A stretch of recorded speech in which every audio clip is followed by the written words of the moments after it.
I had this like eureka moment, like a real Archimedes jump out of the bathtub moment when in my research, which I do get pretty deep into when I do these pieces, Yeah. I found something that just made the light turn on in my brain, and I realized, aha, I think I get it now. I think I really turned a corner in my understanding. And I was reading, about blueberries, reading about blueberries, and writing about blueberries, antioxidant, blah blah blah, such and such benefits. But then when I got this light bulb flick, I like left my house to go buy blueberries because this is when the switch something changed where I actually needed to eat them and got really excited about them and saw a totally different thing about them than I've ever seen. And again, I've been researching food, for years. So it's like, this is all stuff I'm steeped in anyway. So for me, it was also profoundly refreshing to get that inspiration.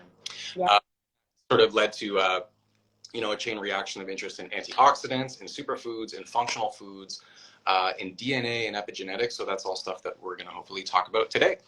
Amazing. So maybe if you could give our listeners and our viewers, our community, just a little bit about something like, what's the deal with superfoods anyways? Like, I know that word, especially like in our line of work in the wellness space, is thrown around quite a bit. So what are they really, and like, why are they important? If you want to kind of give us a little breakdown. And what is an antioxidant? Great question. So, yeah. Loaded, but yeah, we want to hear it all. Yeah, let's get a couple definitions out of the way. This is good housekeeping. So superfoods to me, I think is a word that may be in a little bit of flux. Traditionally, what a superfood is a food that's very high in nutrients and very low in calories. So you get this ratio of a lot of micronutrients, not that many calories. In other words, the food is very dense in these nutrients, whether it's things like vitamins and minerals or things like these more fancy, hard to pronounce phytochemicals. There's just a lot in them. So things like dark leafy greens get a lot of attention, right, where they're very densely concentrated. And, there's a lot of connotations around this with soil depletion and, conventional produce. We're always kind of looking for nutrients, right? So nutrient density is maybe more important historically than it's ever been. Maybe the kale is less nutrient dense than it was 50 years ago, which isn't a reason not to eat kale. It's actually a reason to eat maybe more kale, because they're all the more precious, right? However, now that we're learning more about epigenetics, I think there's a bit of a change in attention, and now we're hearing about functional foods, which maybe overlap with superfoods and maybe don't. But the implication there is foods that will help to restore function of cells, tissues, and organs, and really change sort of effects and processes and metabolic cascades in the body, right? And generally, that's kind of seen where the leverage really is. So, spoiler alert, because I'll talk about green tea. Green tea might be something that's kind of both, because it's very richly concentrated in nutrients relative to mass, but then it's also something that makes all these little flips and switches in our genetic expression, and then causes a lot of these cascades. Okay, last one is antioxidants, right? So antioxidants, I can't think of a word that's more thrown around and has become more almost meaningless. And again, researching food, it's just like you can't avoid it. Everything is an antioxidant. Someone convinced me that the reason why is because if you think about it, plants are bombarded with UV radiation from the sun. Obviously there's oxygen all around them. So of course they have antioxidants. They have to resist oxidative damage. So of course antioxidants are in every plant that we eat. So who cares? So what, right? And Yeah. the problem with this language getting diluted, if only from overuse, is that it's not inspiring anymore. We don't care anymore. And I don't care if blueberries have antioxidants. It's not making me want to eat them, right? Totally. But one of the big things and this was actually really the light bulb moment, was the difference in so-called passive antioxidants, which is actually how most of us understand antioxidants most of the time and how they're talked about, and so-called active or biological antioxidants. And these are things like proteins, enzymes that are produced by human physiology, human biology, in response to environmental triggers like food.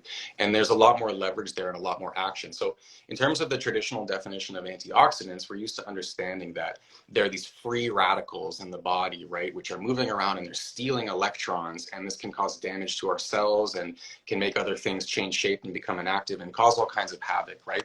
Yeah. In general, it's true that many, if not most, if not maybe all diseases that we know about have some roots in their pathogenesis in oxidative damage and inflammation, right? Which are quite related. So, so this is very important. But the idea has been that we eat a blueberry, the blueberry has antioxidants in it. They get absorbed, they circulate around, and now they run into these free radicals. And those trusty antioxidants, they donate their electrons before the free radical can steal it from one of our cells or something and neutralize it. Problem solved, the fire has been put out, and that antioxidant has been used up. Yeah. And this is true, that's accurate, and that is what happens. But meanwhile, you have this whole other epigenetic side of things where something like sulforaphane from broccoli will interact with cellular machinery that will then bind to the DNA, cause certain genes to be expressed that then lead to the encoding of hundreds of proteins, lots of enzymes, these things like glutathione transferases and reductases, superoxide dismutase, these insanely powerful human antioxidants. And so even at a scale, there's just a much greater scale of what's going on. So this is an example of that functional impact. So to me, and this is also kind of where it gets exciting, where I'm like, wow, okay, if I eat a blueberry, it's probably not going to solve all my problems. But if I eat a blueberry and then it sends the signal to my own machinery that then releases this army of healing messengers throughout my system, wow, you know what? That actually could make a difference. That sort of just sounds plausible as something that could happen. Like helping to support the body support itself. 100%, 100%. I love that. That's amazing. For our listeners, what is epigenetics? So I know you've been kind of talking a little bit about epigenetics, and some of us have heard of it, some of us haven't. If you could maybe introduce this term or this idea, just so everyone can kind of understand. So kind of like an epigenetics 101, if you will. Totally. Sorry. Yes, I got ahead of myself. So epigenetics is basically the study of how environmental triggers cause genes to be expressed. So our DNA is like a long chain of genes, to simplify it. And these are like blueprints, right? Let's say we for a house. That doesn't mean that the house is going to get built. That just means we know how to make that house, and we have that information hiding in the nucleus of our cells, right? Yeah. So genes are turned on, then they express, and then they lead to that house getting built, right? The thing is that some of these blueprints encode for proteins that then cause or upregulate inflammatory processes. And some of them encode proteins that, as I mentioned, have this antioxidant effect, and many others, right? So the idea behind epigenetics is to look at favorable ways of affecting the expression of our genes. So a good real world example would be that if you have a family illness that runs in your family, we used to be sort of almost resigned to, oh, my chances are really high, I'm going to get breast cancer because my mom and my grandma had it. And that's not without truth. You might have a greater propensity for it. But the cliche about epigenetics is that genes load, you've heard this, right? Genes load the gun and environment pulls the trigger. In other words, even if you have genes that encode for carcinogenic downstream effects, they don't necessarily have to get expressed. So by really looking at your diet, looking at things like whatever else is involved, by the way, when I say environment, I'm including diet, just the outside world's impact on you, right? Yeah. So we can avoid pulling that trigger, basically, is the potential of this. And yeah, well, I think that's a good place to leave it. I think so too. Okay, and then we'll just kind of talk a little bit about epigenetics in a way. Like, how does this stuff, how can thinking about epigenetics for everybody be useful or practical in everyday life? So I know we're speaking at more of like a grand scheme, but how can we kind of use this in a practical everyday kind of thing? I think that's the most important question. I think that the rubber hits the road when this stuff becomes meaningful and useful and practical and tangible, right? And maybe I'm just, when it comes to certain conversations in nutrition, like anti-aging or even cancer prevention, a lot of young people aren't really concerned about that stuff. So it's sort of like, these questions of like, why does this matter? How's this going to really benefit me? Why should I care? Especially if certain epigenetic triggers, something like blueberries or broccoli sprouts, we kind of know those are healthy anyway. So why do I care about this gene stuff if basically I already have it in my head, I should eat this health food, right? And these are the questions. So so I think I have 3 very, very good answers for you. One awesome. is Give it to us. All right, 3. Number 1. So number one is what we're dealing with is really massive here because it's a change in perception about food. And I know a lot of people, frankly, maybe even especially in the wellness space, maybe just everybody is like this, where because we want to move the needle on our health and feel better, we want to find stuff that's going to really make a difference. And we have this idea that we're all missing nutrients. And therefore, the thing that's going to make the difference is replacing these nutrients. And, oh, soil's getting depleted and, you know, stuff is sprayed with pesticide and there's toxins around me. And these nutrients are more important than ever. And if you start learning about them, it's like, oh my God, molybdenum, I've never heard of that mineral. And now I'm hearing what it does. What if I don't have enough molybdenum or, you know, manganese? You start learning about iodine. It's like, I have to stop everything and go get iodine. My body can't exist, right? So we fall into what I describe as a kind of a lack-based paradigm or a lack-based way of seeing food, where we really see it as an opportunity to replace what we're missing or fill this hole and supply these nutrients. So it's kind of related to what I was saying about blueberries, like containing antioxidants. They have them inside them. And if I eat them, antioxidants go inside me. I need them in me. However, with this epigenetic conversation, now we're bringing in this idea of food as information. Mm-hmm. So, I love that. Yeah, because, you know, there's a famous, I think it's William Butler Yeats, who has a famous quote about education. He said, education shouldn't be like filling a pail. It should be like lighting a fire. In other words, not just trying to blast students with facts for them to memorize. You're trying to inspire them and start this fire of them learning on their own. That's exactly how epigenetics is sort of teaching us to appreciate food. Because again, it's not about what the blueberry does. It's about this conversation and this crosstalk between our own genes, our own DNA, which is really at the heart of our essence in many ways. So here we have external environment, our internal machinery really collaborating in this way that is totally different than the sum of its parts. And therefore, not only is there the possibility for less anxiety and less worry about food as from this lack-based way of thinking, but now we can kind of maybe appreciate ourselves more. I'm the one who's doing the healing. I just need that instruction. And we're appreciating blueberries, broccoli sprouts, olive oil, these foods more because this is what they're really doing. And if we don't acknowledge that, we're kind of selling them short. If they're just sort of like a list of nutrients, we're not giving them their proper credit. Okay, that's one. I love that. Okay, number two is the placebo effect. So I've been researching the placebo effect quite a lot lately, and it's a very real thing. That's why it's at the heart of every proper medical clinical trial of any new drug or any new nutrient. You have to have a placebo control, and that's because placebos make real differences. What's interesting, I was looking at one study where they were giving placebos to cyclists and testing their power output. When they told one group that they had a certain amount of caffeine in the pill, it was really just a placebo. There was a certain boost in their performance. When they had another group that was also just given a placebo, but they were told it had double the amount of caffeine, there was a greater boost in performance. In other words, there was this kind of scale of how much placebo effect they brought to it. And of course, this is affecting real world changes and measurable, quantifiable things in the body. It's not just sort of in your head, right? That's why it's so important to acknowledge in the medical studies. So my argument, and maybe this is my departure, you tell me if I'm out on a limb here, is that if we think about food and we educate ourselves and we consider this stuff, we can enrich that placebo effect. So if we're thinking about what a lion's mane mushroom can do for our brain and our nervous system as we're ingesting it, I'll couch my language safely.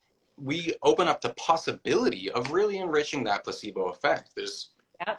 I agree. And it adds that like appreciating, like you were saying before, like really like adding that other level of, gratitude and just appreciating and acknowledging correct me if I'm wrong, but it does sound like that's kind of, it's in that same world as well, right? So the placebo, but also like really just appreciating it too, right?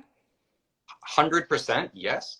But also just to hone in on this specifically, what I'm trying to say, that if we know that blueberries reduce neurological inflammation, the inflammation of your brain, and they do, and we're thinking about that when we eat them, then specifically this effect on that inflammation will be even more pronounced because we're thinking, because we know that. So these specific functional effects on tissue, and that gets me excited where I'm like, oh, I think that's cool. And it stands to reason, like it just makes sense. So people who know me know I'm not really like I try to make things as scientific as possible. So to me, that's fun because it's kind of like this like woo-woo mind over matter idea, but it's very robustly substantiated in the literature and at the core of all medical trials. Okay, number three. Okay, number three. Number three is just motivation. If you already know that stuff is healthy, great. Do you eat it? Do you care? Maybe you don't. So if you learn something, and this, as I recount, is what happened to me, and it's like this actually makes the difference between I'm gonna eat the thing when maybe I wouldn't have actually done it. Hey, I have olive oil in my kitchen. You know what? Yeah, I'm gonna eat it every day. Like motivation, in a word, motivation. If stuff like this, like epigenetics, can make you just eat the thing and do the thing, then that's great because maybe you wouldn't otherwise. And so a good example to segue into maybe talking about some foods is rosemary, because rosemary really, I'm telling you right now, this is my prediction. Everybody watching and listening, watch out for rosemary. Rosemary is about to become the biggest like buzz food ever.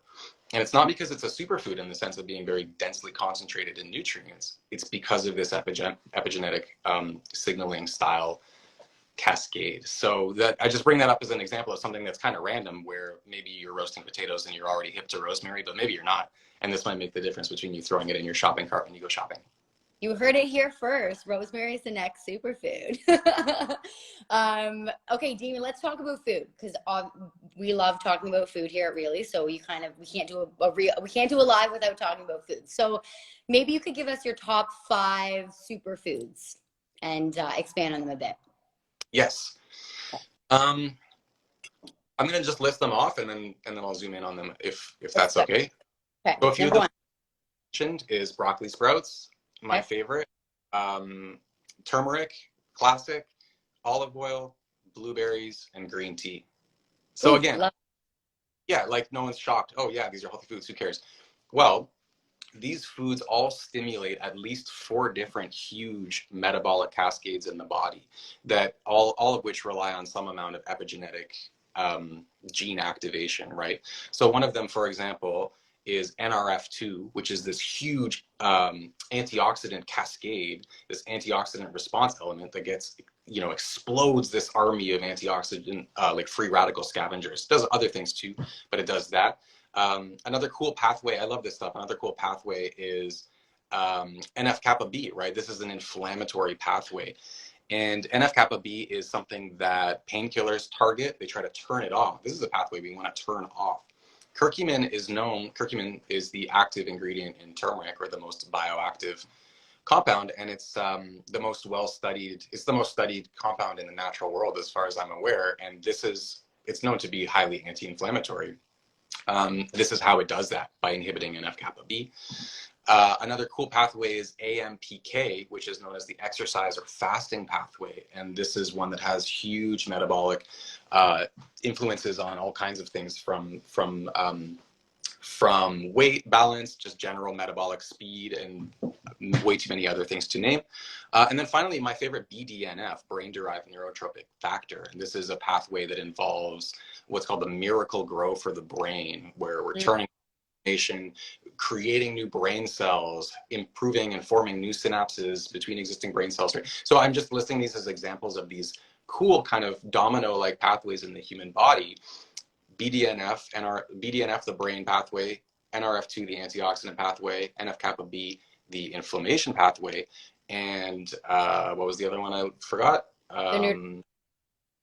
Thank you. And so all of these foods, broccoli sprouts, turmeric, olive oil, blueberries, green tea, they all work favorably on not one, but all of these pathways. So people can see how this stuff is incredibly complex, which is also why I tend to defer to foods over supplements, because, in blueberries, for example, the most famous rock star compound is pterostilbene, and that's sort of what's been established as the thing that knocks over these dominoes to stimulate all these great downstream effects in our body. But it's not just pterostilbene that you get in a blueberry. You get it ensconced with all of these other amazing phytochemicals and flavonoids and stuff that work synergistically in ways that we won't even finish understanding in 50 years from now, let alone today, right? So trust that. My favorite example For anybody that's still on the fence, this is I just want to tell this one example that I find so fascinating, which was a study that they did, I think in 2013 in two Chinese cities on air pollution, and they had one group of people in the same environment drink a broccoli sprout beverage, and another Mm. group, of course, a placebo.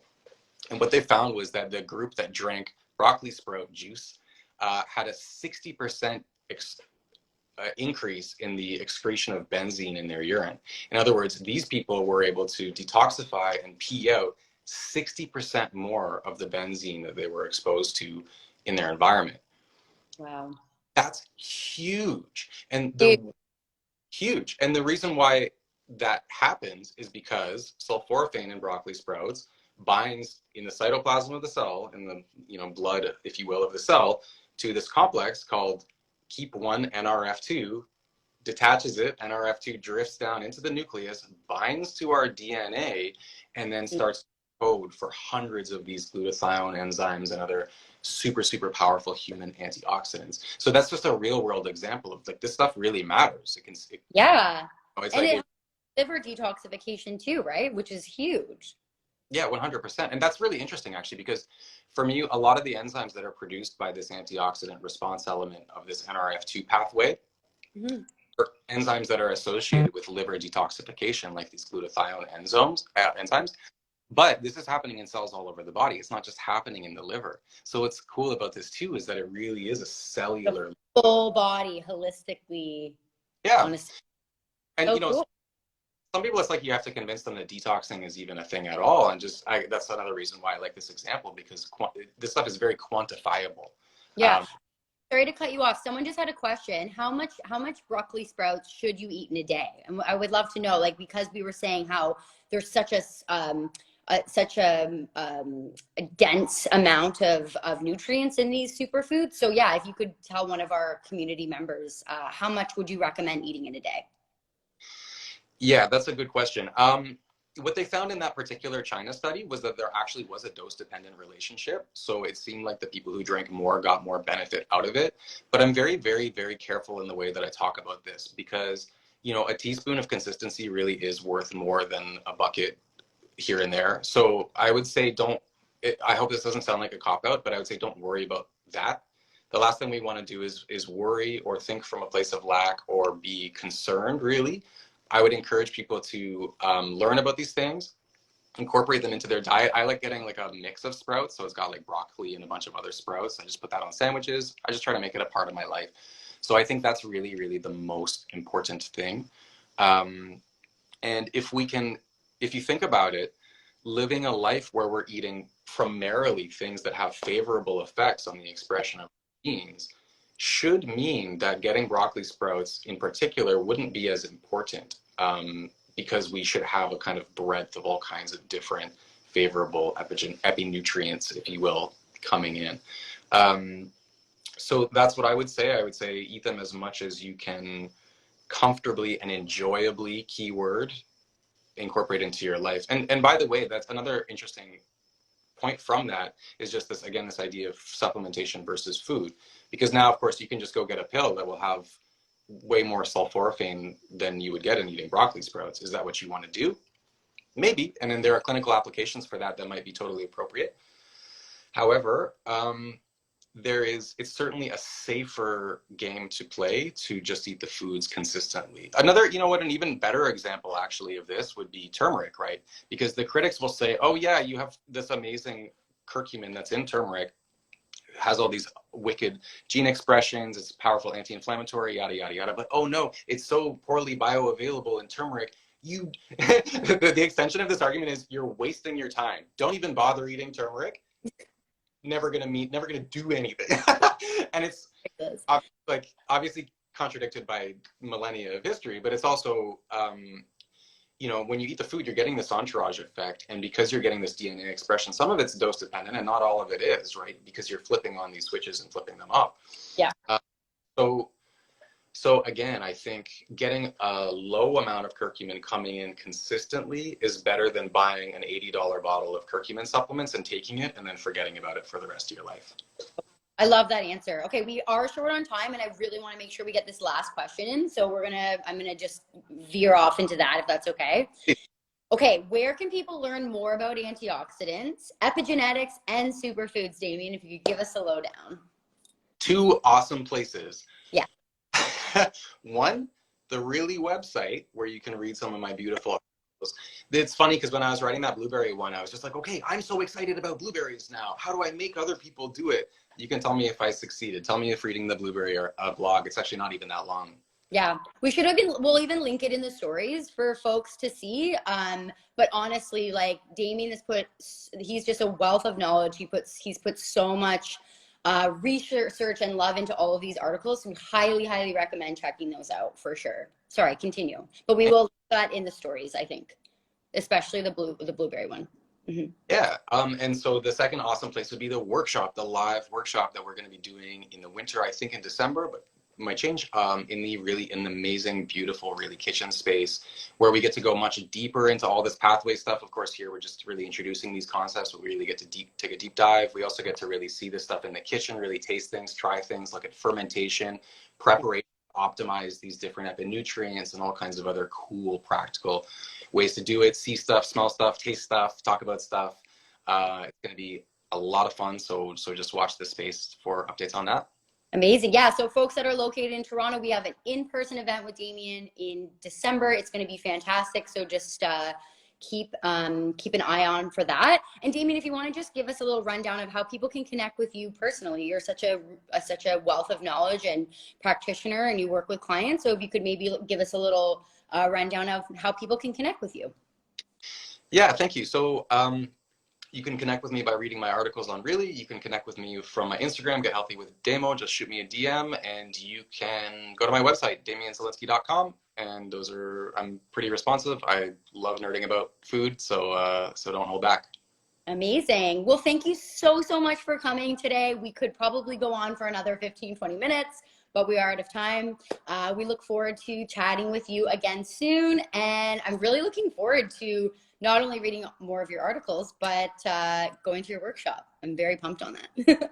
Me too. Carly, thanks so much. Great to talk to you. Thank you. And if anyone has any questions, you can always shoot us a DM, and we will put some of Damien's articles in our stories. Bye, everyone. Have a superfood day. Everybody. Bye. Go eat some broccoli sprouts. Do it.